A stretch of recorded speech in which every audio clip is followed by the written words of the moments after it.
बच्चों आप जैसा कि देख रहे हो चैप्टर पे आप बोर्ड पे क्या लिखा हुआ है, पॉलिनोमियल है। ये आपके चैप्टर नंबर 2 है जो आपके एनसीईआरटी बुक में मैथ में दे रखा है, जो आपके क्लास 10th का टॉपिक है। इस चैप्टर से क्या क्या इंपॉर्टेंट चीज़ें हैं वो आप देखेंगे बोर्ड एग्जाम के लिए।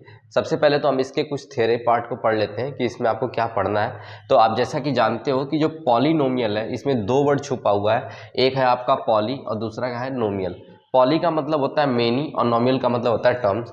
तो पॉलिनोमियल हमारा एक ऐसा अलजेब्रिक एक्सप्रेशन होता है जिसमें बहुत सारे टर्म्स होते हैं। अगर मैं इसके क्लासिफिकेशन की बात करूं तो मेरा पॉलिनोमियल दो तरीके से क्लासिफाई किया गया है, एक तो आपका डिग्री के बेस पे और दूसरा टर्म्स के बेस पे। डिग्री की बात करें तो जो हमारे डिग्री में 3 टाइप्स का होता है, लीनियर पॉलिनोमियल, क्वाड्रेटिक पॉलिनोमियल और क्यूबिक पॉलिनोमियल। और टर्म की बात करें तो टर्म्स पे भी हमारा 3 तरह से क्लासीफाई है, मोनोमियल, बाइनोमियल और ट्राइनोमियल। अगर मैं लीनियर पॉलिनोमियल की बात करूं तो लीनियर पॉलिनोमियल वो पॉलिनोमियल होता है जिसमें जो वेरिएबल की जो हाईएस्ट डिग्री होती है वो 1 होनी चाहिए। 1 से अगर ज़्यादा डिग्री है तो हमारा लीनियर पॉलिनोमियल नहीं होगा, ठीक है।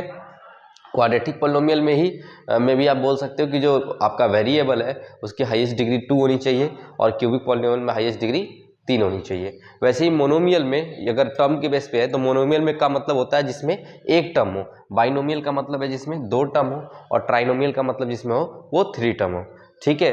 अब हम लोग यहाँ पे देखेंगे कि सबसे पहले हम लोग हमारे जो चैप्टर दे रखा है पॉलिनोमियल, इसमें हमको बेसिकली आपको क्वाड्रेटिक पॉलिनोमियल को पढ़ना है। इसी क्वाड्रेटिक पॉलिनोमियल पे हम लोग बात करेंगे। बाकी मैं आपको लीनियर पॉलिनोमियल भी बताऊंगा कैसे उसके हम लोग जीरोस फाइंड करेंगे, क्वाड्रेटिक के भी जीरोस कैसे फाइंड करेंगे और क्यूबिक में भी हम देखेंगे। लेकिन जो आपके बोर्ड एग्जाम से इंपॉर्टेंट है वो क्वाड्रेटिक पॉलिनोमियल ही आपका इंपॉर्टेंट है, ठीक है। तो अगला जो है हम लोग क्वाड्रेटिक पॉलिनोमियल पे बात करते हैं।